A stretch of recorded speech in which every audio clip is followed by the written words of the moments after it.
Bonjour tout le monde, bienvenue au 5e épisode de Truth Seekers avec Phil, Nick et Porky behind the camera. Donc on va commencer avec Nick. Comment tu vas? Moi je vais très bien. Ça fait genre 3 fois qu'on essaie de commencer le ouais, vidéo. C'est pas facile aujourd'hui. C'est pas facile. Gorgée d'eau et on y va. Donc basically aujourd'hui ce qu'on voulait faire, c'était parce qu'on parle souvent de problèmes dans le fond de qu'est-ce qui va se passer dans le futur. On parle de AI, que ça va révolutionner la planète, mais on n'a pas vraiment donné jusqu'à maintenant, je trouve, d'applications concrètes de ce qu'on dit.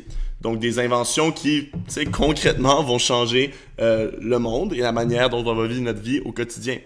Donc aujourd'hui, dans le podcast, l'objectif qu'on avait pour vous, c'était de sortir des vraies inventions qu'on a recherchées pour qu'on en discute et qu'on parle de qu'est-ce qu'elles vont faire et qu'on ait une application plus concrète de la théorie de laquelle on parle depuis maintenant quelques épisodes. Donc, Nick, je sais pas si tu voulais commencer peut-être à lancer une première invention qui va blow mon cerveau. Let's go. Parfait. Honnêtement, moi, quelques-unes des affaires dont j'ai à parler, c'est des choses que Elon Musk est en train de travailler dessus. Juste parce que je suis vraiment genre... comme je m'y connais quand même bien, puis je suis ça vraiment beaucoup. Premièrement, je veux parler du self-driving à Elon Musk. À Elon Musk. Ce qu'il est en train de promouvoir à travers Tesla. Donc, dans le fond, c'est n'importe qui aujourd'hui achète une Tesla Model 3, Model S ou Model X, elle vient avec toutes les composantes qu'elle a besoin pour, d'ici 1 année, d'ici 2 années, se conduire complètement tout seul. Donc, il a déjà montré dans des démos que l'auto, littéralement, tu presses un bouton, elle t'amène de A à Z complètement tout seul, tu touches même pas le volant, elle fait absolument tout. Okay, tout pour toi, elle s'arrête à des lumières, elle laisse passer les piétons, elle conduit complètement pour toi, tout est fait pour toi. Et dans le fond, toutes les autos viennent avec les composantes pour être capable de self-drive. Maintenant, tu dois acheter l'option toi-même pour genre 10 000$ si tu veux qu'elle se conduise elle-même ou non. Et comme 10 000$, ça sonne comme beaucoup d'argent et c'est beaucoup d'argent, mais c'est comme dans le fond, c'est extraordinaire. Là. Ton auto, elle se conduit complètement elle-même tout seule et il a montré qu'il est capable de faire. Là, en ce moment, elles sont pas encore en train de le faire parce que là, comme c'est vraiment difficile parce que le gouvernement du Canada, des États-Unis et plein d'autres pays au monde sont comme OK, wow, là, Elon Musk il nous vient avec un projet puis il nous dit mon auto est capable de se conduire, est-ce que tu me laisses qu'elle conduise sur les routes? Et là, toutes les personnes qui font les regulations et tout ça sont comme wow, relax, non, on doit faire nos tests, on doit s'assurer que c'est bon, c'est trop rapide pour eux, ils savent pas trop ce qui se passe. Alors ça prend du temps pour se faire approve dans chaque je pense que c'est État par État aux États-Unis. Je pense qu'au Canada, ça va être plus Canada-wide. Mais dans le fond, petit à petit, les nouveaux features sortent. Genre, lui, il y a du monde que leur job, c'est de juste grinder au gouvernement et de dire, OK, approuvez ce feature-là, ce feature-là, ce feature-là. Et lui, il est très confiant que d'ici 1 an, son self-driving va être feature complete. Tu presses, boum, je vais aller au travail, c'est downtown, n'importe quoi, tu pars d'ici à DDO et complètement, elle va se conduire de A à Z. Et là, il pense à prendre d'ici 1 ou 2 ans pour que le gouvernement approuve ça, puis on va être capable de complètement conduire. Mais obviously, au début, il va y avoir un être humain là pour être sûr que tout se passe bien si jamais il doit intervenir ou quelque chose comme ça. On parle d'une auto que tu rentres dedans et tu touches à rien. Tu touches absolument rien. Le bouton activé. Ouais, et là, après ça, tu mets ta destination, puis prends par prise vocale de toute façon. Donc, tu vas juste dire à ton auto où est-ce que tu t'en vas, A jusqu'au point B, et t'as rien touché. C'est crazy. Ouais. Et toi, tu m'as déjà dit, t'as drive dans une Tesla déjà. Shout out Nicolas Brunet. Donc, dans le fond, c'était quoi? Comment t'as feel là-dedans? Parce que c'est tellement nouveau et t'avais pas genre envie de prendre le volant et de t'empêcher de mourir? Ou toi, tu trust? Tu sais, ça va être comment comme même l'humain, genre une fois qu'on va être dedans, ça va être bizarre. Tu touches plus à l'auto. C'est vraiment les Tesla, je suis un gros genre... je promouvois beaucoup les Tesla, genre honnêtement, comme l'auto, quand je la conduisais, vraiment elle est belle, je la trouve tellement de tech dans l'auto, comme c'est vraiment sick, t'arrives, dépendant du téléphone qui conduit, il va savoir tes settings, genre si c'est toi ou moi qui conduis l'auto, il va te dire bonjour Nicolas Macbeth, il va t'asseoir comme t'aimes être assis, genre, tu sais, comme la distance, puis le volant et tout ça, c'est vraiment cool. Tu peux tout contrôler ton téléphone, tu peux l'avancer, la reculer si elle est pognée dans un tight spot, genre elle spark elle-même, tout ça, plein de technologies. Mais quand tu conduis l'auto, comme c'est le fun de la conduire, elle est rapide, elle est nimble, nanana, c'est une fun auto à conduire. Puis là, tu arrives sur l'autoroute, tu mets Autopilot on, tu presses l'affaire 2 fois, et là, elle se conduit tout seul. Et c'est tellement capotant, c'est crazy. T'es là, elle est en train de suivre les autos, elle peut faire du stop and go traffic, elle suit les lanes, même sur les boulevards, elle est capable. Si elle détecte les lanes et si elle sent qu'elle est dans un environnement qu'elle est capable de le faire, elle va te le dire. Tu le mets on et ça se fait tout seul. Et c'est capotant. Comme moi, Mais c'est ça le problème, parce que moi, je suis une personne qui trust vraiment et comme je vois la technologie first hand et je suis comme, ok, je sais qu'on est rendu à ce point où qu'elle devrait être capable, alors moi, je trust qu'elle me conduise. Mais là, j'ai parlé de ça à ma grand-mère l'autre jour, puis elle est comme, tu penses que je vais laisser une auto me conduire, what the hell? Mais c'est drôle, mais le autopilot est, je pense, 7 fois plus sécuritaire qu'un conducteur normal. Et j'adore ma grand-mère beaucoup plus que 7 fois plus sécuritaire qu'une personne qui commence à rentrer en vieillesse. Genre, mais elle, dans sa tête, c'est complètement con de laisser un robot conduire pour 100%. Elle. Mais c'est mind-blowing. Mais c'est comme contre-intuitif. En même temps, t'es là, t'es comme... 100%. Mais imagine le move, là. T'as les deux autos, t'as un petit spot entre les deux, lui calcule que comme, ouais, ça se fait bien. Et là, lui, il le ferait, mais tu sais, toi, c'est pas le genre de move que t'aurais essayé. Mais lui, c'est à quelle vitesse le faire, comment, à quel degré tourner le volant pour que ça se fasse pour bien. Que ça rentre parfaitement, genre. Mais en même temps, il y a pas un certain danger du fait que t'as une auto qui se conduit elle-même et qui va prendre peut-être ce genre de décision que oui, mathématiquement, elle est une bonne décision, parfaite, mais que l'humain qui est derrière le volant en arrière, lui va être comme wow, c'est quoi ça? Elle m'a comme coupé de manière pas sécuritaire, puis là lui il fait un mauvais move et boum, fonce dedans. Donc en ce moment, genre les Tesla, ils sont super conservatrices, genre super. Okay, et ils savent qu'eux sont capables et ils font du shadow testing. Donc quand l'auto, elle va essayer de tester en simulation, est-ce que je serais capable de rentrer dans ce spot, mais elle va pas acheter de faire. Puis elle va envoyer ce data à Tesla et Tesla va review ce data, voir si l'auto en plus il y a un link direct cool. Avec la compagnie. Oui. Wow, ben, c'est ça ce qui est crazy, parce qu'on avait dit le AI c'est le data, right? Mais là ils ont 500 000 autos sur la route en train de faire des millions et des millions de kilomètres de autopilot. Les autos, ils learn avec le fleet. Le plus il y a d'autos, le plus le monde l'utilise, le meilleur ils deviennent. Et il y a des nouveaux features. Là maintenant, quand tu es sur l'autoroute, tu n'as même pas besoin de faire des lane changes. Donc, tu peux dire, OK, je m'en vais d'ici à Ottawa, tu mets Autopilot on, et là, maintenant, tu dois garder tes mains sur la roue. Genre. Ils demandent que tu dois garder tes mains sur la roue parce qu'ils veulent que tu sois attentif à la route.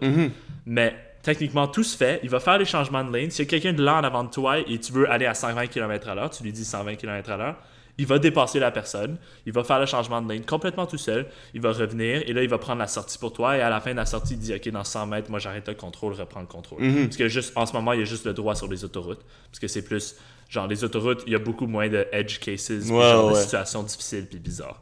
Mais même là, il est quand même bon. Il lit les signes de construction, il voit les signes de vitesse. C'est pour ça que les radars et les autres choses, Elon Musk, il explique ça, c'est impossible, ou comme les GPS ultra précis pour savoir où est l'auto, ou les radars genre pour comprendre qu'est-ce qu'il y a autour, ça va pas marcher. Ce que tu as besoin, c'est comme l'être humain, du computer vision, de l'intelligence artificielle qui voit ce qui est autour d'elle et comprend ce qui est autour d'elle. Parce que des situations bizarres vont juste être...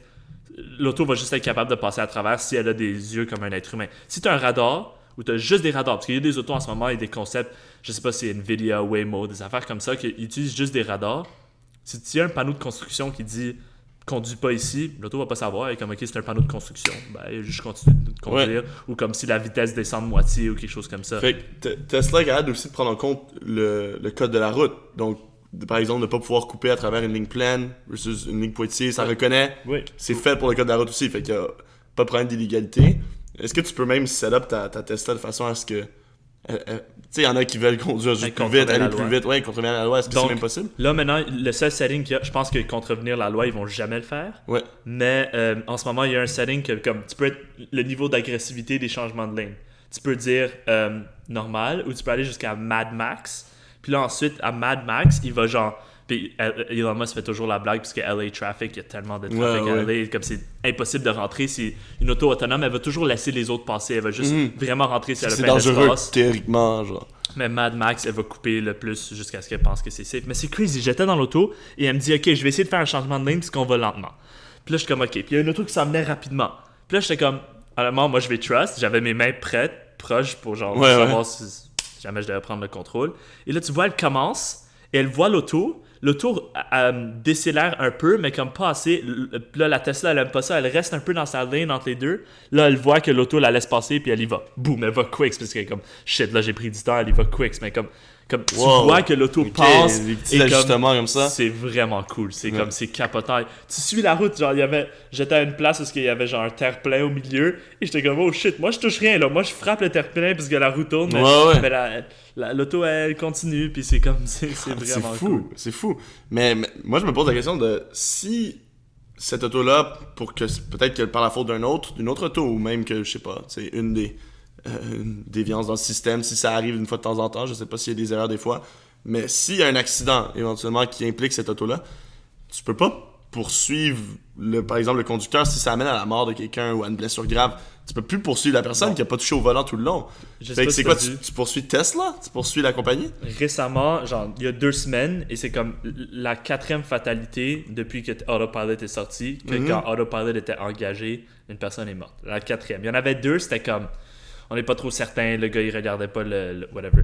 Mais il y en a 2 où est-ce qu'on est comme c'était la faute à Autopilot. 2 personnes de mortes sur Autopilot. Le système n'est pas parfait. Mais 2 personnes, par exemple, seulement en proportion de toutes les gens qui meurent sur la route en conduisant. Des millions de kilomètres qui ont été faits sur Autopilot, c'est beaucoup meilleur qu'un être humain. Mais c'est sûr... Il y a beaucoup plus que 2 personnes par jour qui meurent d'accident de la route. C'est sûr que le monde vont capoter parce que c'est une machine qui a causé la mort. C'est ça. Et ils ont 100% de droit. Et comme... Tu pourrais dire l'argument que si la personne était en train de conduire, elle serait pas morte parce qu'elle aurait vu le camion. Puis c'était 2 fois, c'était une situation bizarre où est-ce que l'auto a juste vraiment pas détecté un gros camion, genre. Puis parce que comme il détectait quelque chose de bizarre, il pensait que la route descendait, puis ça c'était comme un panneau en dessous. C'est ça qu'il pensait. Il pensait que c'était comme un panneau de circulation. Et c'était un camion vraiment haut. Et là, la Tesla, elle a comme frôlé en dessous, puis si tu vois, la Tesla est complètement détruite. Juste le haut, genre, ça a été rasé en haut. Il est mort. Il est mort, la personne, mais obviously, I guess, il regardait pas la route, parce que la Tesla n'a pas freiné, puis il a pas freiné. Puis le Tesla dit que eux, ils se protègent en disant que nous, à chaque fois qu'on active Autopilot, on dit que tu dois être attentif à la route, et c'est toi, c'est juste un driving assistant, c'est pas un driver pour toi. Ça t'aide, c'est juste là pour faire des lanes si t'es fatigué ou quelque chose. Mais tu dois toujours checker la route et prendre le contrôle s'il y a quelque chose qui se passe. Obviously, genre, ils font ça pour se protéger. Donc Tesla appelle pas ça à proprement parler un self-driving car. Ce qui est out en ce moment, non. Okay. Ce qui est out en ce moment, mais ce qui va sortir, ils appellent un full self-driving car. Okay, et ils sont confiants. Ça peut être dangereux au niveau légal. Parce que là, cette protection-là n'existe plus. Là, il y a plein d'affaires bizarres qui commencent à exister. Elon Musk a même dit qu'il va faire Tesla une compagnie... Tesla va donner leur propre assurance. Parce que genre... Puis c'est ça, le master plan, et c'est ça ce que Elon Musk est en train de faire, c'était une auto expensive au début, la Roadster, ensuite la Model S, Model X, la SUV, ensuite quand il y a eu l'argent, ils ont créé la Model 3 qui est plus everyday people pour l'acheter, Model Y c'est un crossover, puis là bientôt il va y avoir le Roadster, le super fast supercar qui fait des affaires crazy, genre je vous expliquais avant, il shoot, je sais pas quoi, mais genre du monoxyde, du CO2 genre glacé en dessous des tires pendant qu'il accélère pour que ça colle mieux au plancher, puis ça accélère genre 1.2 secondes, genre le corps peut même pas prendre ses G's de gravité, de la force que ça exerce sur toi, non? C'est crazy. Et il y a leur semi-truck, whatever, mais le plan, c'est les modèles 3, il va ce qu'il appelle le Robotaxi Fleet. Dans le fond, il va compétir contre Uber et Lyft. Et l'auto, il va avoir 2 options. Ou Tesla vont dire, OK, Montréal, je vous donne 5000 autos. Ils les placent à Montréal. Et là, quand tu veux te rendre quelque part, tu vas sur ton téléphone. Je veux me rendre quelque part. La Tesla arrive. Elle se conduit elle-même. Tu t'assois dedans et elle te conduit à destination. Ou ce que tu vas pouvoir faire, c'est que tu achètes une Tesla. Tu payes, on va dire, 600$ par mois, on va dire, tes paiements. Ouais. Le soir, quand tu n'utilises pas et tu sais que le monde sort au bar le soir, ils font des parties et tout ça, tu actives, tu dis à ta Tesla, OK, je veux juste que tu acceptes du monde qui t'appelle avec 4.5 stars or over. Tu sais, comme Uber, il y a des star ratings. 4.5 stars or over, ou si c'est la famille ou des amis que tu whitelist. Et là, ensuite, ton auto, elle va chiller là. Quelqu'un l'appelle, ding, elle va se réveiller, elle va conduire quelqu'un, tu vas te faire de l'argent, tu vas repayer ta Tesla pendant que tu dors. Ouais, mais ça, tu m'as déjà expliqué ça, mais comme ça, il faut que tu trustes que personne va démolir ta Tesla. Mais j'imagine. Il y a une caméra à l'intérieur. J'espère qu'il y a des assurances à ce niveau-là. Ouais. Mais c'est fou parce qu'éventuellement, tu peux repayer. Tu repayes ta Tesla. Juste en utilisant en mode Uber. Mais aussi, quand on le voit dans une perspective plus de société, mettons qu'on met que des autos, que des self-driving cars sur la route, ça fait en sorte que soudainement, chacune pourrait même être en communication et éventuellement éviter encore plus d'accidents, parce que là, si toutes les autos communiquent leurs informations, c'est des ordinateurs qui peuvent process beaucoup d'informations, donc ils éventuellement vont pouvoir, sur la route, il pourrait ne pas y avoir d'accident parce qu'il pourrait ne pas y avoir l'erreur humaine. Donc juste l'erreur de 2 personnes qui sont mortes sur des millions de kilomètres de Tesla au pire. Donc beaucoup moins d'accidents. Mais est-ce que ça pourrait même venir jusqu'à enlever le trafic? Est-ce que tu sais? Est-ce que ça pourrait... Parce que le trafic, c'est causé... Moi, je pensais qu'il y avait trop d'autos, mais non, c'est que quand la seconde que quelqu'un freine complètement, force la personne ensuite à freiner complètement, l'autre personne... Et c'est ça qui... C'est comme une chaîne. C'est une des choses les plus mal faites dans la vie. Pour si tu peux trouver le GIF, how a traffic snake or something... GIF of traffic snake. C'est assez dégueulasse. Et comme, maintenant, je fais tellement attention quand je conduis. Genre, une personne... Comme le trafic le matin... Ouais, ce serait évitable. Toujours. Si tout le monde... Si tout le monde faisait bien et comme la même distance entre l'auto en avant et en arrière, ça c'est un good rule. Si tout le monde serait au milieu de l'auto en arrière d'elle et en avant d'elle, il n'y aurait pas de trafic. Donc à chaque jour, le trafic est causé par l'erreur humaine. Une personne qui a trop freiné rapidement ou qui a coupé quelqu'un d'autre ou il a freiné la personne en arrière d'elle. Il y a du monde qui stresse en conduisant. Wow! Oh my elle God, a vu du rouge. Elle met le break. Tout le monde break en arrière. Ça fait un lizard qui se part. Un snake qui part en arrière et qui arrête jamais. Ça l'arrête juste pas. Donc, comme tu peux être au niveau de Saint-Jean, ici sur la 40, être au trafic à cause de quelqu'un qui a freiné sur des caries. Genre. C'est ça.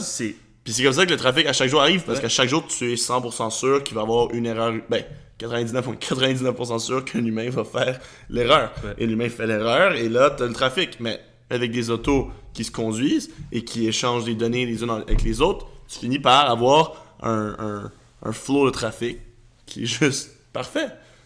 Comme vous pouvez voir, comment le trafic il y a une personne qui freine, et là, vous voyez, freine, et ça continue jusqu'à ce qu'il y a comme ça va pas arrêter. La seule manière pour que ça die, c'est qu'il y a une personne assez loin en arrière et ça amortit le coup. T'as vu cette personne-là, il était intelligent. Ouais. Il a vu que le monde repartait, il a pas freiné parce qu'il a assumé que la personne c'est ça, puis essayez de faire ça, s'il te plaît, quand vous conduisez, parce que ça on va essayer d'améliorer tous les gens sur ce YouTube channel, tous ceux qui écoutent, au moins nous, on va pas être responsables. Non, mais for real, genre, tu peux être la personne qui arrête le trafic pour 1 km derrière toi. Et non, mais tu peux... Il y a toujours cette personne qui a parti le trafic qui va durer 3 heures. Ouais, 100%. À chaque jour, il y a 7 personnes. Il y en a une. Ça arrive. C'est une ou deux personnes, une sur chaque route, là, qui fait son frein. Mais ça va toujours arriver, parce qu'il y a trop de monde qui ou coupe quelqu'un, ou stresse. Et couper, c'est vrai, parce que si la personne n'avait pas complètement freiné, elle aurait littéralement foncé dans la personne. Alors, elle devait freiner. Il y a des causes que tu devais freiner. Puis ça, c'est un des plus gros problèmes de toutes les grandes villes, c'est le trafic. Et avec des autos qui se conduisent elles-mêmes, t'as pas cette erreur-là. Donc, ça serait déjà là, juste un des plus gros problèmes de chaque grande ville du monde serait évité s'il n'y avait que des self-driving cars sur la route. Mais là, puisqu'on a parlé de ces deux choses-là, les robotaxis, Elon Musk veut juste faire plein de Tesla qui se conduisent elles-mêmes ou que tes Tesla se conduisent elles-mêmes. Là, t'amènes, juste avant que si tu veux rentrer dans ton chose, deux choses. Il y a l'avènement du 5G. Ça, c'est tout bientôt, nos téléphones. Il y a des téléphones, il y a une version du S10 qui est déjà sortie avec 5G. C'est juste, premièrement, on va avoir des rapidités, des niveaux de connexion, on y va un mois à la fois. Connexions beaucoup plus rapides avec nos téléphones, pas à la maison. Genre, à la maison, on peut avoir des crazy speeds, genre, ça arrive, où tu as des speeds corrects. Mais là, maintenant, sur ton data, tu vas avoir des crazy speeds. Low latency, genre, donc ça veut dire, genre, juste... Des fois, les connexions sont rapides, mais ils prennent du temps à connecter. Je sais pas si tu sais ce que je veux dire. Genre, quand tu es sur Facebook et tu scrolls, des fois c'est rapide, mais le premier, t'attends que Facebook te réponde, ça prend du temps. Puis là aussi, il va y avoir aussi la possibilité d'avoir beaucoup plus de devices dans une même place. Tu sais, quand tu vas à Sonic, au Centre Bell, la connexion devient dégueulasse. Parce que comment ça fonctionne un routeur, c'est qu'il est juste capable de répondre à un téléphone en même temps. Donc, c'est comme... Et quand tu es dans une maison... Eux sont capables de faire je sais pas combien de milliards d'opérations par seconde. Si tu as 10, 20 devices, c'est capable facilement, vraiment facile. Fait que quand tu commences à avoir des centaines, des milliers, des dizaines de milliers, centaines de milliers, là, tu t'attends, t'es dans une queue, puis t'attends ta place, puis là, t'envoies un petit paquet de data à Facebook, puis là, t'attends qu'ils te répondent, ça prend 8 heures. Dans le fond, ça va aller beaucoup plus rapidement. C'est la 5G qui va changer ça. Donc, le 5G va être capable... Puis là, avec le low latency, on va être capable de faire communiquer les autos. Honnêtement, 5G, à date, ça sonne vraiment genre... Hail Mary, honnêtement, la technologie n'est pas parfaite. Genre, il y a plein d'affaires que, comme quand tu es dans les maisons, 5G va même pas rentrer, parce que 5G, ça utilise un bandwidth beaucoup plus gros. Alors, il n'est pas capable de passer à travers des murs. Il va falloir, genre, quasiment à chaque lampe de lamppost dans la rue, va falloir avoir un 5G repeater pour que tu aies actually une connexion, parce que tu ne vas pas être capable de connecter au 5G nulle part. La technologie est vraiment pas parfaite. Difficile d'application. 100%. Et c'est cher et tout ça. Mais ça pourrait, parce que maintenant, comme je dis, le computer vision, c'est la meilleure version pour les autos de conduire elles-mêmes, mais pour qu'ils communiquent ensemble, ça serait peut-être même un autre step pour le trafic et tout ça, ça va être avec le 5G. Et là, l'autre chose que je voulais dire, c'est, complètement oublié, une autre solution au trafic que Elon Musk aussi est en train de travailler dessus. Ça s'appelle The Boring Company. C'est un meme parce que c'est comme boring, comme plate company, mais boring. Classique Elon Musk. C'est boring dans le sens to bore a hole into something. Donc c'est legit une compagnie qui fait des trous, qui creuse des trous. Et là, ils ont eu plein de mandats. J'ai vu ça, c'était fou. Il y a plein de mandats de faire des trous, genre dans le fond, tu pars du suburb de LA jusqu'au centre-ville, et là tu rentres ta Tesla. Live, il va juste le faire exclusif au Tesla, puis il a le droit, parce que c'est lui qui a les deux compagnies. Mais tu vas rentrer avec ta Tesla, et là, à la place de faire tout le trafic de merde, tu vas rentrer ta Tesla sur une petite plateforme, elle va genre aller à genre 200 km/h, ou genre vraiment rapidement 150 km/h à travers le tunnel. Tu vas arriver à destination, tu vas ressortir, tu vas être dans le temps. Ouais, ça j'avais vu dans le Joe Rogan podcast avec Elon Musk qui expliquait que dans le fond, il a juste expose le fait que notre système routier est pas bon parce qu'il est bidimensionnel et ça t'empêche de faire énormément d'opérations. Et en plus que des routes, ça prend énormément de place dans une ville. Tu sais, quand tu y penses, genre, tout l'espace qui est occupé par la route qui est nécessaire, mais qu'en creusant les tunnels, t'as soudainement, à la place d'avoir un système routier en 2 dimensions, t'as un système routier sur 3 dimensions.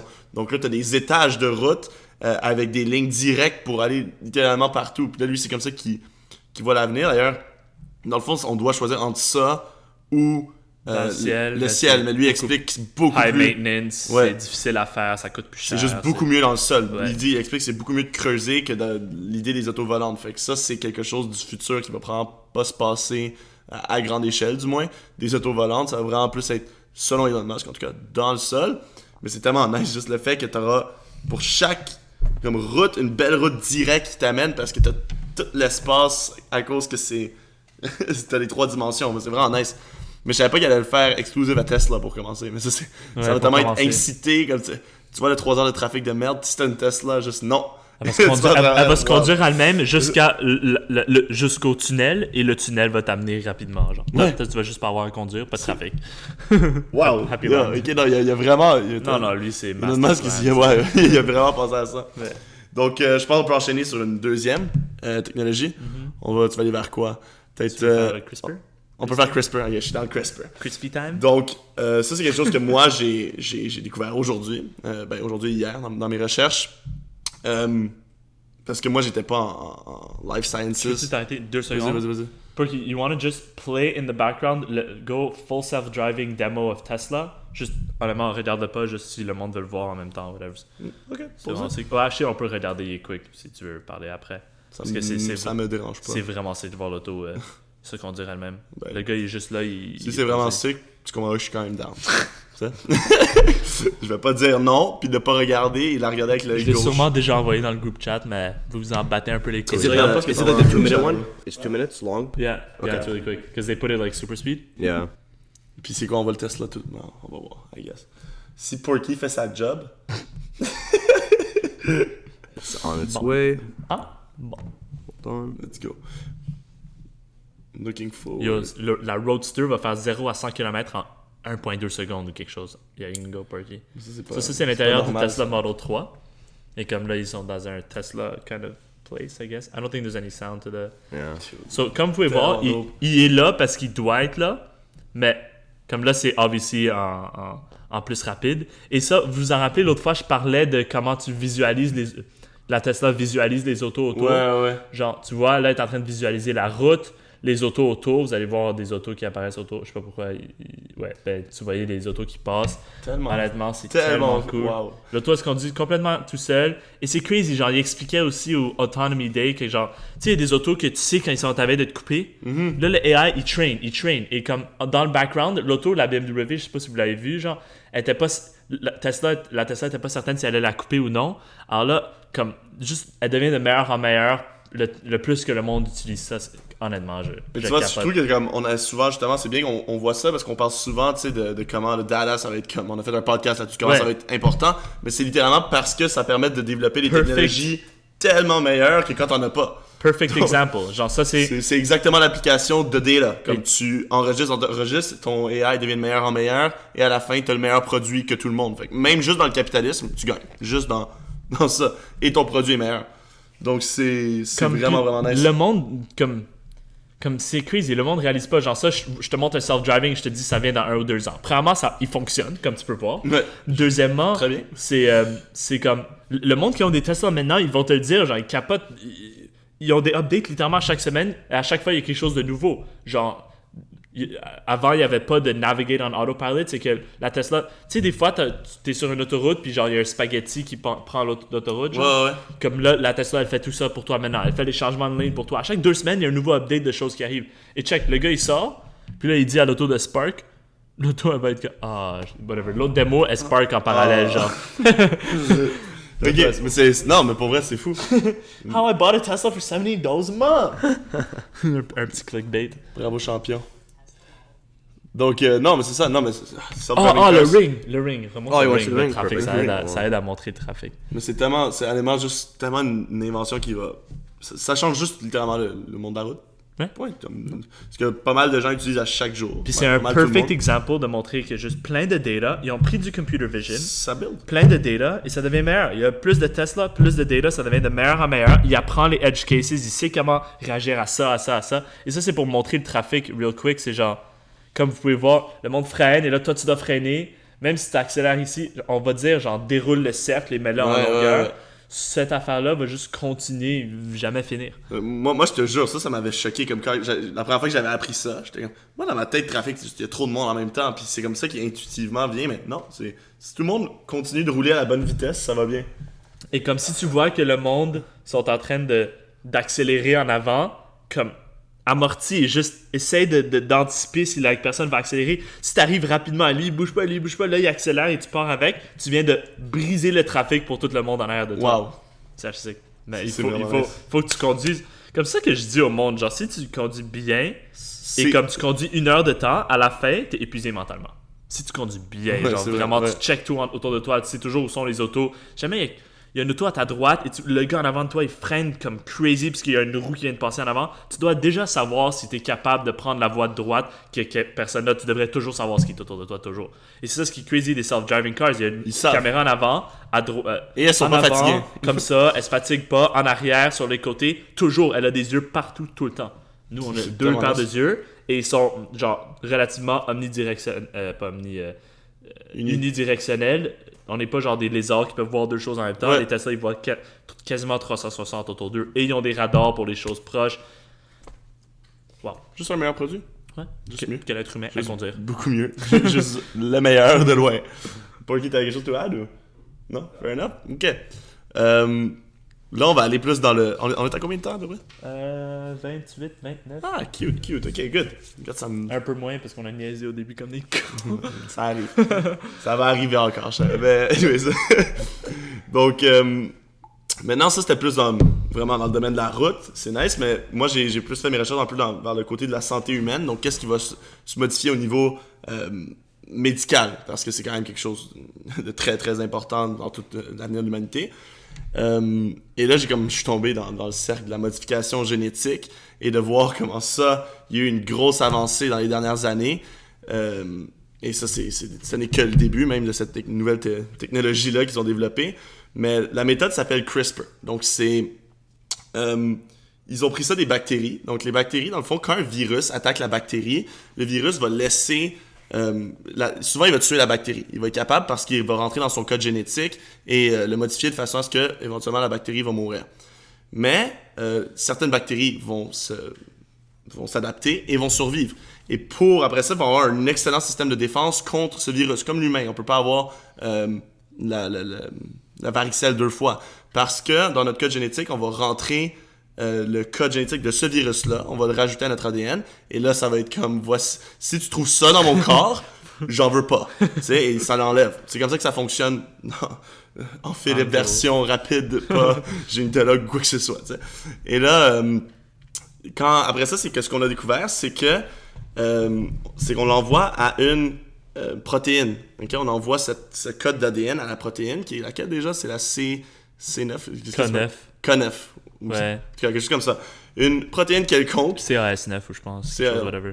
Une protéine qu'on a trouvée chez les bactéries qui, dans le fond, est capable de vraiment, tu sais, une fois que tu as ce code dans ton ADN qui est le code du virus, va le comparer, ton ADN va l'amener à cette molécule qui va le comparer avec tout le reste de ton ADN pour, si jamais le virus revient, fait la comparaison et le virus va encore s'ancrer dans ton ADN, lui, il va prendre tout ton ADN et va regarder est-ce que ça, c'est la molécule qui correspond. C'est comme un casse-tête qu'elle fait. Je sais même pas comment ça fonctionne, c'est incroyable que ça fasse ça.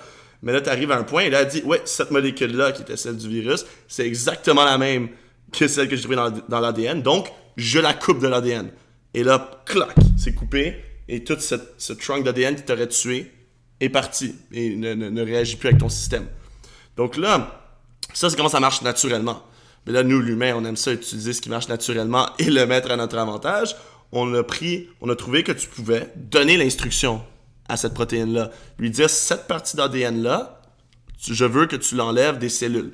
Donc, après ça, c'est que tu prends la protéine, tu dis c'est cette partie d'ADN. Donc, par exemple, le gène qui cause la calvitie, j'en veux pas. Hein? Shout out Michael Tristan. Si shout out, discret. Et là, tu mets ce gène-là dans la protéine, et là, tu la mets dans la cellule, et elle va corriger, elle va basically faire le même travail. Donc, elle est coupée dans la séquence d'ADN, le gène défectueux, ce qui est incroyable. Donc, ça va nous amener à guérir ça peut même amener à guérir des trucs comme le sida, toutes les maladies qui viennent éventuellement génétiques, ou même le cancer, éventuellement, parce que si on trouve que les gens sont génétiquement portés à avoir le cancer à cause qu'ils vont avoir des cellules cancéreuses qui vont continuer de se développer, ben ce gène-là qui aurait pu comme favoriser le cancer, on va pouvoir l'enlever. Donc voilà, c'est une technologie qui va complètement changer le domaine de la génétique et on va complètement pouvoir modifier beaucoup plus efficacement l'ADN que ce qu'on pouvait faire jusqu'à maintenant. Parce que jusqu'à maintenant, c'était juste par la reproduction des gènes qu'on pouvait enlever des certaines caractéristiques sur le long terme, avec les OGM, des trucs comme ça. Mais là, ici, c'est qu'on a comme un système organique automatisé qui va enlever la molécule dans chaque cellule de même d'un être vivant. Fait que même nous, si on se le fait injecter, ça va faire la différence. Ouais, mais d'habitude, ça serait plus pour genre des organismes avec peu de cellules parce que c'est plus facile. Ce que j'ai vu, c'est qu'il faisait avec... non, mais c'est sûr, on n'est pas encore rendu à le mettre à l'humain, mais la recherche avance beaucoup. Puis sur des rats, il y avait un rat qui était infecté au VIH à 99% de ses cellules dans son corps. Et avec cette technologie-là, on était capable d'enlever le problème dans 48% des cellules. Donc, basically, la moitié du corps de ce rat, des cellules de son corps, ont été clean. Bon, là, ça, c'est le début de l'application. C'est seulement comme je pense en 2015 que vraiment on a commencé à faire des grandes recherches sur cette voie-là. Mais c'est qu'éventuellement, avec les modifications génétiques, là, ça change le game. Parce que là, on commence, oui, on va enlever certaines maladies intenses. Parce que, tu sais, il y a des gens qui veulent pas qu'on touche à ça. D'ailleurs, toi, je sais pas c'est quoi ton opinion là-dessus. Moi, je suis en tout cas pour enlever les maladies génétiquement. Mais c'est qu'une fois que tu pars là-dessus, ça, c'est déjà bien. Mais là, après ça, c'est comme, peut-être qu'on pourrait améliorer le métabolisme aussi pour que ça soit juste moins fatigant courir, ou ça soit, tu sais, que tu aies une meilleure musculature naturellement, blabla. Et là, éventuellement, c'est une pente qui t'amène à changer de plus en plus des petits détails qui rendent l'humain meilleur. Mais c'est quoi un meilleur humain rendu à un point où est-ce que tu es en bonne santé physique, tout ça? Ben là, soudainement, moi, je veux les yeux de cette couleur-là, je veux blabla. Et là, tu rentres dans tout le gros débat éthique autour de la question. Mais c'est là qu'il faut que ça soit... Parce qu'il faut pas juste dire non, parce que si on dit non, la recherche va continuer de se faire juste pas bien encadrée. Et aussi, c'est que ça a tellement du potentiel de nous améliorer comme humains. Et honnêtement, je sais pas lequel entre les modifications génétiques ou s'optimiser avec l'intelligence artificielle, je sais pas lequel va comme boost l'homme en premier, genre, dans les deux. Mais bref, c'est vraiment fou de voir comment genre la modification du code génétique va juste pouvoir vraiment changer nos caractéristiques comme humains. Puis même si je peux relancer là-dessus, ce que je lis dans le livre que je lis en ce moment de Noah Harari, 21 leçons pour le 21e siècle, c'est fou parce que éventuellement tu vas pouvoir même rentrer des robots dans ton corps, pas des robots, mais même comme la nanotechnologie, qui va pouvoir garder in real time tous tes signes vitaux et toute ta santé, et même va pouvoir repérer des cellules cancérigènes dans ton organisme et les éliminer directement.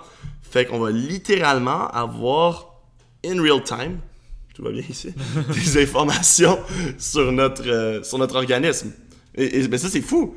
Mais là, ça amène un gros enjeu. Et ça, c'est la vie privée versus la santé. Parce que la santé, cette technologie-là va vraiment t'améliorer parce que ça peut prévenir des attaques cardiaques, prévenir des cancers, prévenir quoi que ce soit. Mais il faut que ces données-là soient stockées quelque part. Et probablement, dans le milieu de la santé, ou est-ce que, au sein d'un hôpital ou d'une base de données, on va pouvoir recueillir ces informations-là. Mais là, une fois que quelqu'un a ces informations-là, il sait à quel moment ton cœur a eu plus de pulsations que d'autres. Et là, il a apporté un point très, très intéressant. Et ça, c'était fou. C'est que, par exemple, en Corée du Nord, comment tu pourrais utiliser cette technologie-là à l'avantage du régime? Ça serait au moment où est-ce que le dictateur passe dans la rue et pendant un grand rassemblement, t'as ceux qui le fake puis t'as ceux qui y croient vraiment, mais ils vont pas avoir les mêmes signes vitaux à ce moment-là.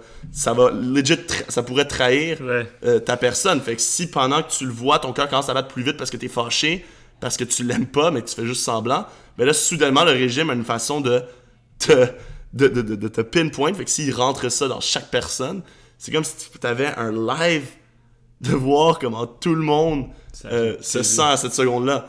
Et là, ils peuvent littéralement contrôler le régime à partir de là. Et c'est comme, wow!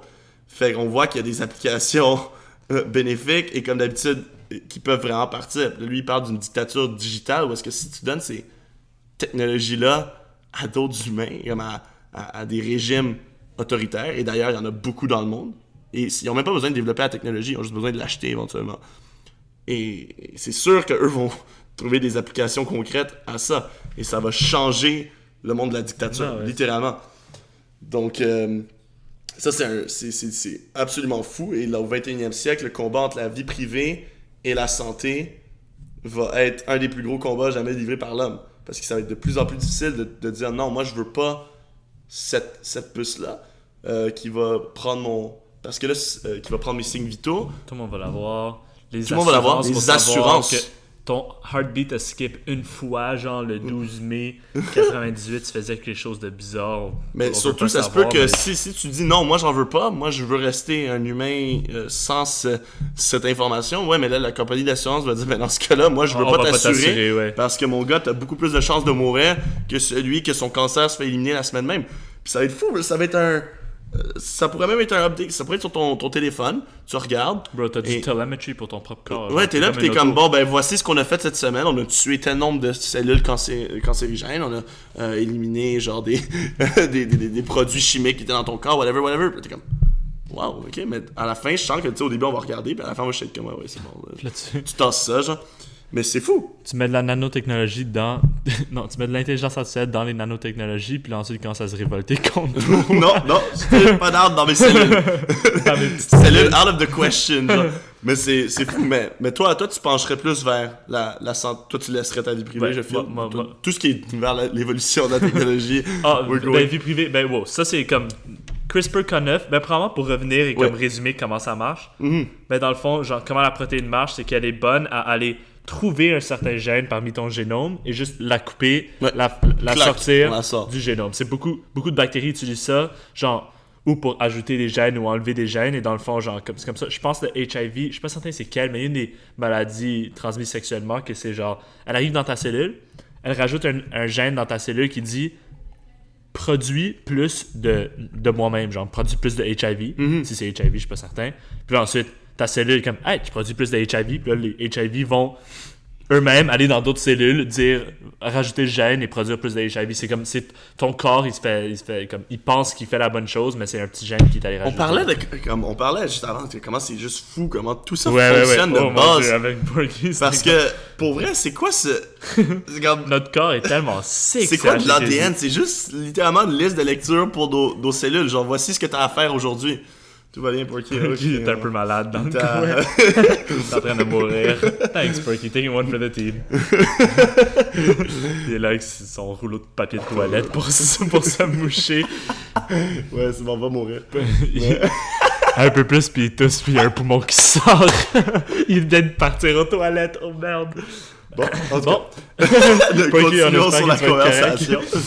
Donc, non, c'est ça, à vous, c'est juste. Non, je comprends pas comment ça fonctionne. Le corps humain, c'est une de ces affaires. On parlait avant, genre, on est legit plein de petits atomes qui sont collés ensemble pour faire des molécules, qui sont collés ensemble juste comme ça dans l'évolution pour faire des cellules. Des cellules qui sont spécialisées. C'est comme, yo, moi je suis plus down d'être un cerveau, moi je suis plus down d'être un foie, moi je suis plus down d'être tes fesses. Puis là, ensuite, ils sont mis ensemble. C'est même quoi? Genre, c'est comme. Pourquoi on fait ça? Genre, c'est quoi?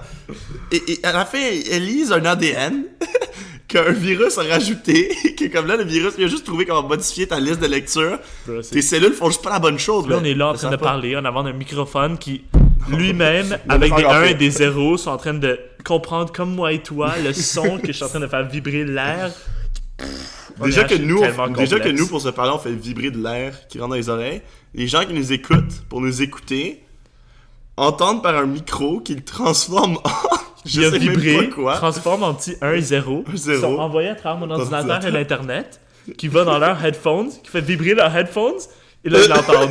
Genre, qu'est-ce Bro, qui se passe? ça va, c'est tellement crazy, comme on va de organique à analogue, genre à digital, puis là on redéfait tout, puis genre on l'envoyer à quelqu'un d'autre. Comment, genre, juste quand on se texte, on s'envoie des électrons, juste comme, voici mon électron, boom, puis là toi tu lis un message, tu l'associes à l'idée, ah ok, je chill avec Philippe ce soir, genre, c'est quoi ce truc-là? C'est assez crazy. L'internet c'est un autre truc, on sait juste pas c'est quoi, mais c'est plein d'électrons qui transigent tout le temps. On a juste créé des choses de fou. On est quelque chose de fou. On est quelque chose de fou. Et à la base, on était deux petites molécules qui sont comme yo, je suis dans de faire du carbone. Et le carbone s'est formé. Plein de carbone se sont formés ensemble. Ouh, ça, je suis vraiment désolé, ça va être cancer dans le podcast. Mais ça va être bon pour moi pour timer le vidéo puis le son. Bravo, Nick, tu t'es aidé. Future Nick. Mais qu'est-ce que j'allais dire? Non, mais ouais, mais pour finir sur CRISPR, ça c'est ce que les molécules font maintenant. Puis là, nous, on utilise des scientifiques. Ben, nous, je me suis inscrit. Wow. Les scientifiques, on est en train de. J'ai dit on encore. Les scientifiques sont en train de. Le on générique, t'as le droit de l'utiliser. Là. Sont en train de mettre, genre, cette protéine et aller trouver un certain gène et le couper. Dans le fond, c'est comme ça qu'ils sont capables de modifier le génome d'un être humain ou d'un être humain to be ou quelque chose comme ça. C'est insane. Absolument fou. Et là, on va pouvoir changer des petites affaires comme des maladies. Moi, je suis pour les maladies. Puis là, quand ça commence à devenir genre du gene therapy, genre, c'est quoi le mot pour genre tu veux changer les gènes? Genre Hitler, il essayait de faire du... Bon, ok, va chercher ça, mais si tu trouves, mais c'est pas la recherche la plus facile que je t'ai donnée à faire. C'est mais... du...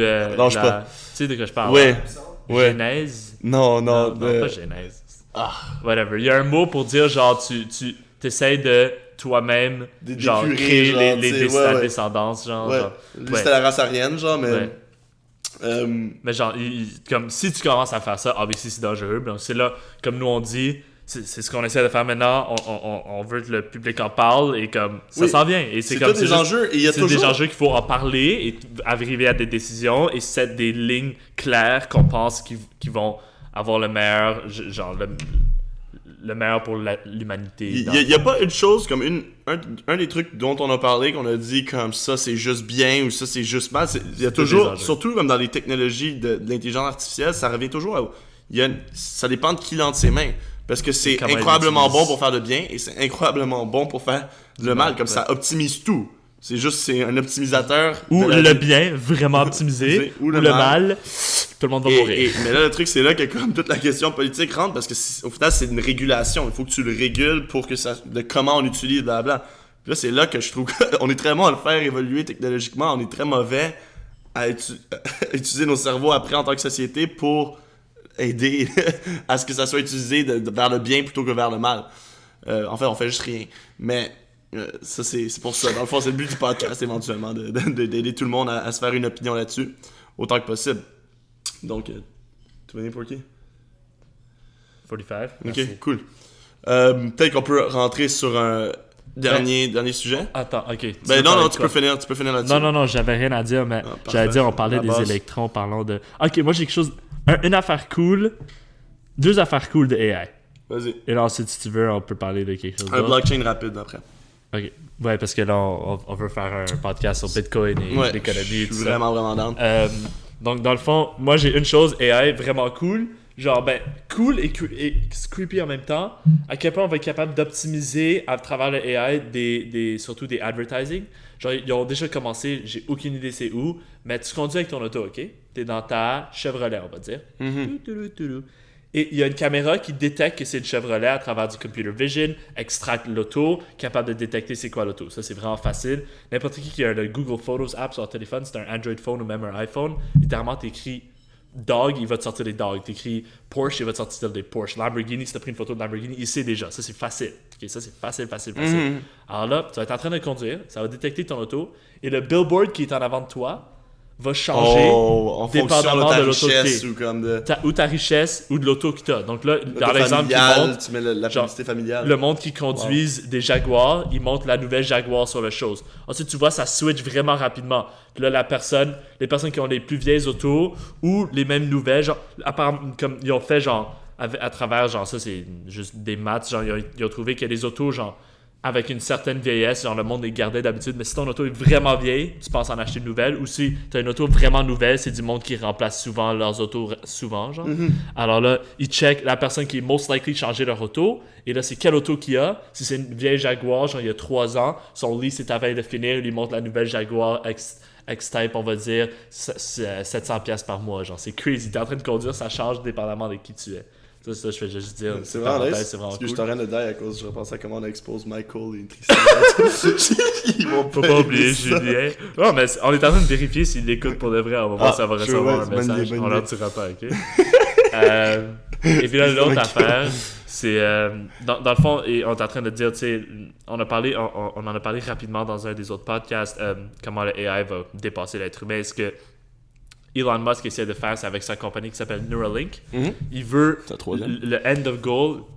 Boring Company, Tesla, SpaceX, Neuralink. C'est le troisième qu'on a parlé dans ce podcast. C'est ça que je voulais dire.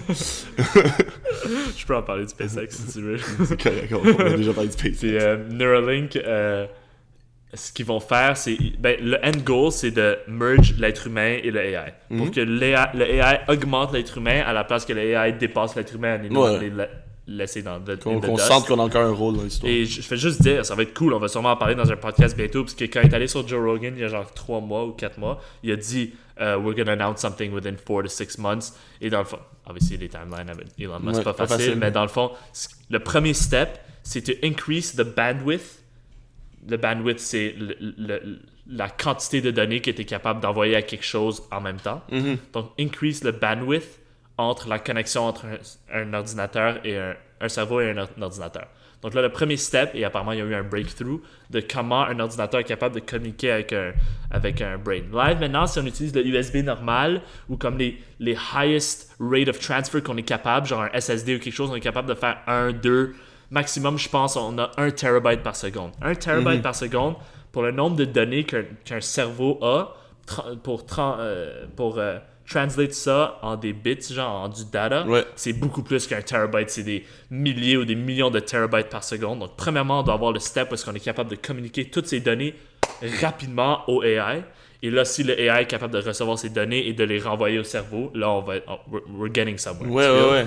Donc, Neuralink, ils ont dit que within quelques mois, ils vont être capables d'avoir un brain-to-computer interface avec un super high bandwidth. Donc, premièrement, qu'on soit capable de envoyer les données, parce que le AI va prendre les données et nous dire quelque chose avec des données, qu'on soit capable de prendre ces données et de les envoyer à l'ordinateur. Ça, c'est les premiers steps, et il va annoncer quelque chose bientôt. Mais je vais juste dire, Elon Musk travaille sur quelque chose qu'on va implanter un petit chip dans notre cerveau, puis boum, on va être augmenté par le AI.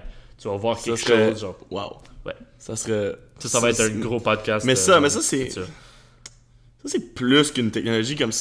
Parce que ça peut littéralement redéfinir toutes nos perceptions de la vie, d'absolument tout, comme... On a tellement des perceptions qui sont ancrées dans notre cerveau, donc la seconde que tu modifies ce que tu as dans la tête, au final, c'est plus la même... c'est juste plus le même jeu, tu comprends? Mais c'est pour ça, tout ce qui est par rapport à l'optimisation du cerveau ou whatever. I'll come to you, sick boy. C'est chaud. I'll come to you, sick boy. Come on, bro. Mais, ok, j'ai hâte de voir l'announcement, si Elon Musk nous a pas menti. Je sais pas comment il fait pour travailler sur autant de trucs en même temps, ce gars-là. Il a une grosse journée. Mais, écoute, c'est pour le mieux. So, let's go blockchain. Parce que, franchement, là, on a... On finit avec ça, ouais. Ouais, on va finir avec ça. c'est que là, on a fait un peu dans le domaine de la société avec le self-driving car, comment est-ce que ça va optimiser nos villes. Après ça, on est allé plus dans le domaine médical, comment est-ce qu'on va s'optimiser notre santé, / ce qui pourrait partir très, très en couille dans l'histoire. Et là maintenant, dans le domaine économique aussi, il va y avoir une révolution grâce à la technologie. Donc, on n'a pas parlé beaucoup d'économie, je trouve, depuis le début du podcast, donc c'est bon qu'on aborde ça. Blockchain, pas te mentir, c'est une des choses des plus actuelles que je sais que je suis supposé savoir, que je connais pas du tout. Faire les ABC, ça serait vraiment le fun pour moi. Un petit... Crash course. Crash course. Je vais approcher blockchain zéro economy-wise. OK. Okay? La technologie de blockchain. On rentrera dans comme Bitcoin et tout ça après, genre, ou dans un autre podcast. Mais là, maintenant, je pense que le mic... C'était pas le meilleur move, mais ça, c'est comme une petite image un peu qui représente le blockchain. Et dans le fond, juste remettre le mic à sa place. Dans le fond, comment ça marche le blockchain? Et juste parler de la technologie, et là, elle s'applique à plusieurs choses. Aux medical records, l'argent, il y a plein d'applications, OK? Mais comment le blockchain fonctionne, ou c'est aussi appelé le distributed ledger, c'est ça. Le mot le dit vraiment bien. Distributed ledger. Un ledger, c'est, on va dire, une feuille de papier ou genre n'importe quelle représentation de données qui assure, genre c'est un gros, on va dire, Excel spreadsheet, tu peux le visualiser comme ça, qui montre qui a quoi. C'est juste ça. Qui a quoi et quelle transaction a été faite. OK. Donc, on peut écrire dessus Philippe a $10, Nicolas a $5, Porky a $20. Et ensuite, on écrit chaque transaction en dessous, dans une autre colonne, on va dire. Okay. Nicolas a donné à Philippe $2. Philippe est rendu à 12 et Nicolas à 3. Philippe a redonné la moitié de son argent à Nicolas. Nicolas l'a transféré à Porky. On écrit ça et on s'assure grosse base de données, grosse base de données, qui a quoi ou de l'information en général. Mais je suis en train de dire transaction parce que c'est important les transactions pour l'argent, mais c'est aussi important pour tout. Pense pas transaction genre argent, c'est plus transaction d'unité, genre. D'unité de quelque chose ou qui a eu accès aux données ou whatever. Juste t'écris tout ce qui se passe sur le ledger. OK? Puis là, ce que tu prends avec ce ledger-là, je te le donne à toi, je le prends, je le donne à Porky, je le donne à ma mère, je le donne à mon père, je le donne à des milliers de personnes ou des milliers d'ordinateurs. Et ensemble, puisque tout le monde a ce ledger-là, personne ne peut venir, 1, le modifier, 2,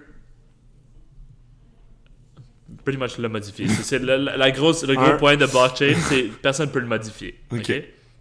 Dans le sens que t'as l'ordinateur, t'as le ledger, j'ai le ledger, Porky a le ledger, Pat a le ledger, Pat mon frère, ma mère a le ledger. OK? Il y a 5 personnes qui ont le ledger. On va dire, moi, je suis dans de me donner 10 piastres de plus. Je prends mon Excel spreadsheet, je me dis, moi, j'ai 20 piastres maintenant. Ouais. OK?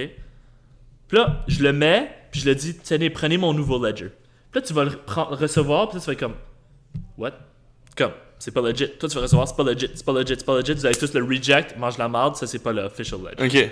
Et dans le fond, comment ça marche, ce système-là, avec Bitcoin et tout ça, c'est que pour que, genre, c'est compliqué, mais plein d'ordinateurs sont en train de process pour trouver la prochaine réponse. Et puisqu'il y a beaucoup, ça incite. Et comme quand tu trouves la prochaine réponse à une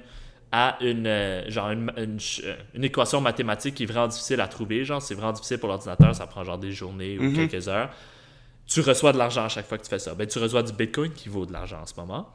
Et dans le fond, puisque beaucoup d'ordinateurs sont en train de en même temps chercher cette réponse, et ça incite le monde à chercher la réponse parce qu'ils veulent cet argent-là. Beaucoup d'ordinateurs cherchent la réponse, et puisque beaucoup d'ordinateurs cherchent la réponse, ils sont tous en même temps en train de vérifier que personne change de ledger. Donc dans le fond, c'est juste ça. Le distributed ledger, vraiment simplement, tu as un Excel spreadsheet, tu le donnes à tout le monde, et puisque tout le monde l'a, il peut pas être changé. Puisqu'il est sur plusieurs ordinateurs, il peut pas être changé. OK, fait qu'on utilise le fait qu'il y a autant... Puisqu'il est partout et tout le monde est en train de le vérifier, c'est chill. On va dire, tu peux pas le modifier. Même si tu le modifies, tout le monde va savoir. Tu hackes dans un database de Google.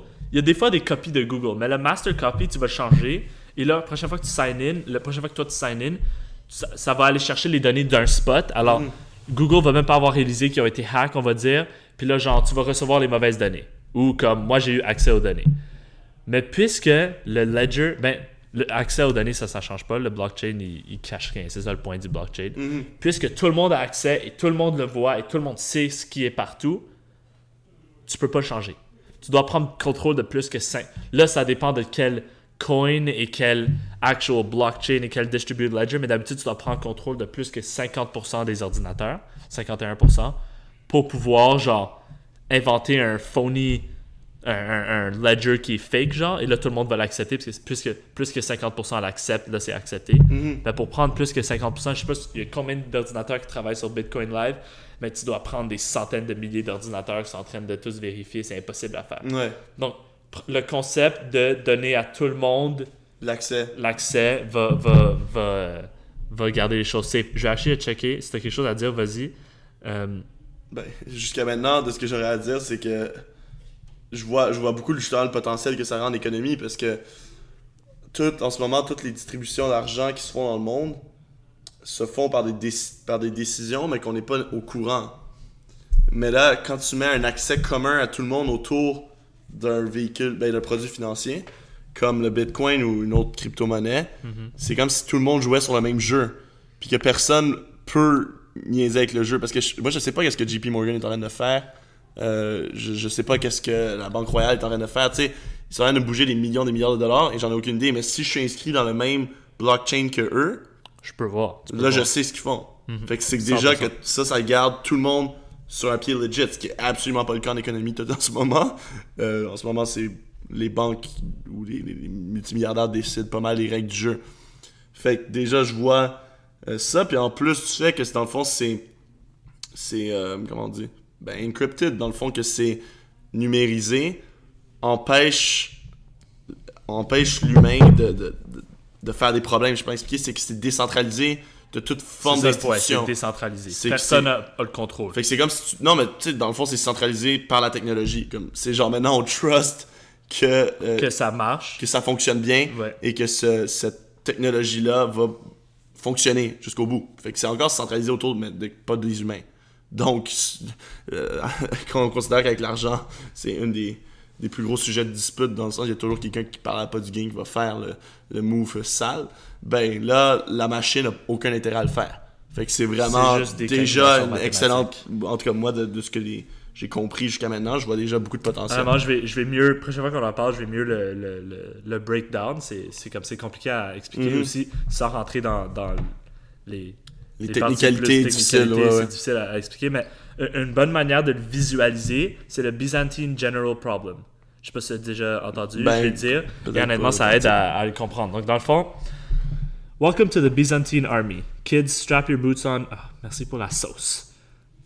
Ok, je l'ai fait. And pick your impossible heavy shield, we're going conquer. Ok, so... Ok, ils sont en train de faire comme une histoire, j'aime pas comment ils l'ont fait, mais whatever, j'ai pas le temps de genre extrapoler l'histoire. T'es capable. Ok, so welcome to the Byzantine army, kid. Strap your boots on, shine your helmet, and pick up your impossibly heavy shield. We're going conquering. I'm going. You've come at just the right time. We've got this city surrounded, but we have an unfortunately complicated logistics issue here. We have two armies, one on each side of the enemy city, and we need to attack at the exact same time. Okay. The city is strong enough to defend itself against one of our armies, but not strong enough to defend against two at the same time. If we don't attack at the same time, we lose, and losing sucks. Merci pour la sauce. Okay. So the generals of each army need to agree on the exact moment of attack. They communicate by sending a message back and forth through the enemy city. There's no other way to communicate. Cell phone service wasn't the best around 600 before Christ. For example, no, after Christ, parce que Byzantine army. For example, General A will send the message, "Hey General B, we're going to attack on Thursday. Can we count on you to attack with us?" The messenger then runs through the city and delivers the message to General B, who in turn responds, "We can't do Thursday. Group Pilates. How about Friday? If we attack on Friday, will you attack with us?" And then the messenger runs through the city to deliver the message back to General A, and so forth. However, here's the kicker. The messenger could potentially get caught in the city and then replaced with a fake news messenger, who will intentionally try to deceive the other general to attack the city at the wrong time, dooming our army to a loss. Okay. C'est cool. There's no way to check if the message is authentic, so how do we, as the finest military strategists in the land, create a trustless system that ensures victory in attacking the city? Merci, je pensais qu'il allait répondre. Attends. Ben, toi, tu sais pas la réponse? Ben, comme la réponse pour ce problème. Ils sont juste... Je suis quand même down de trouver, c'est ça le pire. Ah, mon Dieu, mec. Un petit code ou quelque chose? Fait... You check the comment section. Comment section. On a l'air d'une énigme, guys. So, pour répondre à l'énigme, allez dans le comment section, mettez ce que vous pensez. On est même down. Parce que moi, je sais pas. Porky, toi, tu sais pas? Et Nick, ben, not really, il est juste piste. Tu me kills.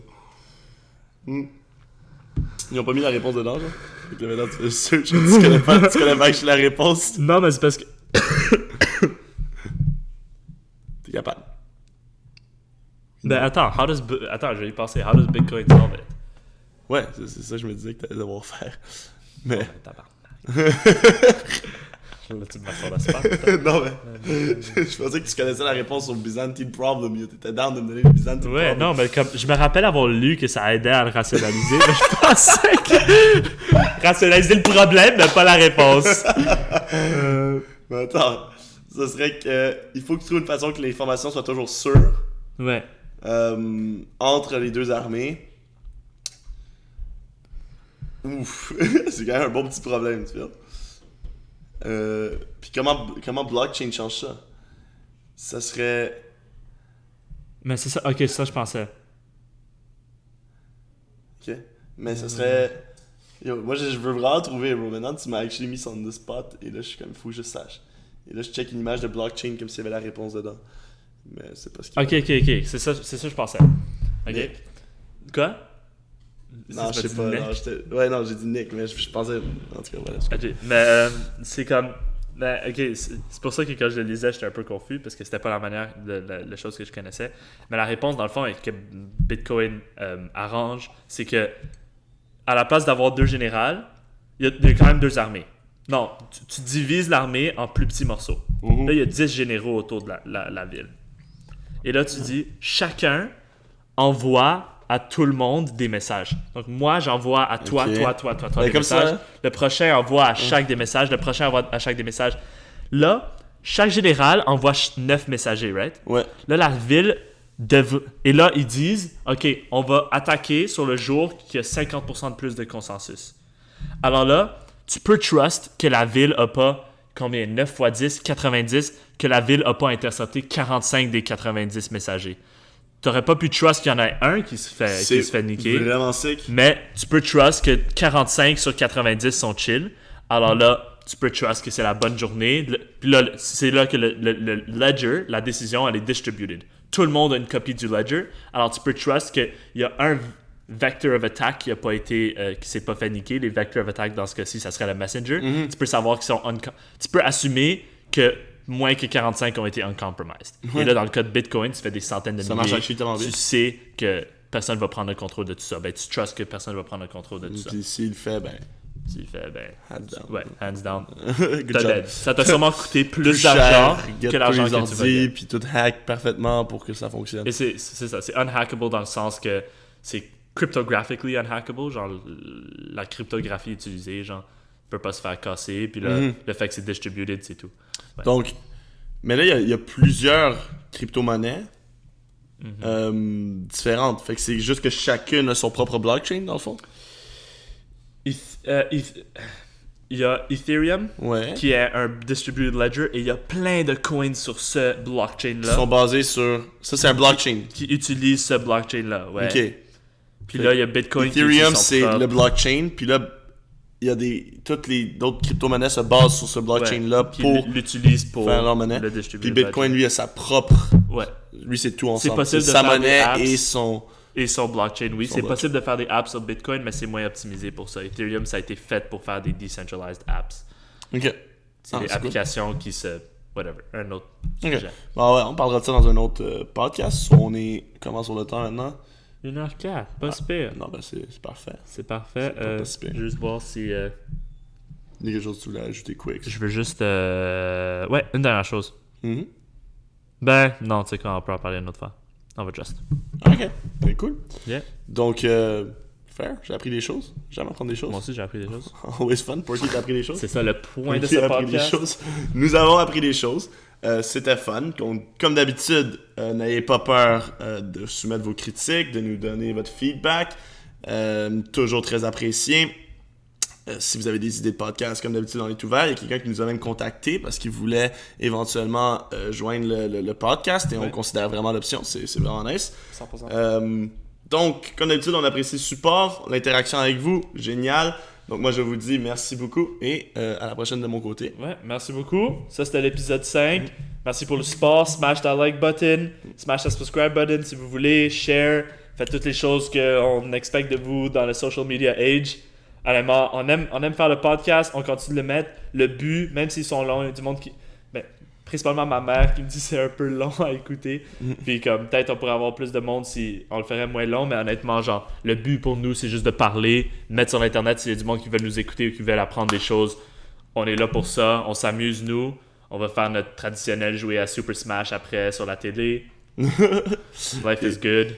Et si vous l'écoutez pas au complet, vraiment, c'est correct. On n'a pas de problème. Je veux dire, déjà, juste si vous écoutez 30 minutes, on espère que vous en savez plus que si vous en avez écouté 0. C'est ça le but. Donc, j'ai aucun problème à savoir que tu as arrêté d'écouter à 30 minutes. C'est déjà 30 minutes de plus que si on l'avait pas fait. Le but, c'est que moi et toi et le monde qui nous écoute en ressortent avec plus qu'il y avait avant. On veut plus. J'aurais eu moitié moins d'informations avec moitié moins de temps. Et c'était fun time to spend.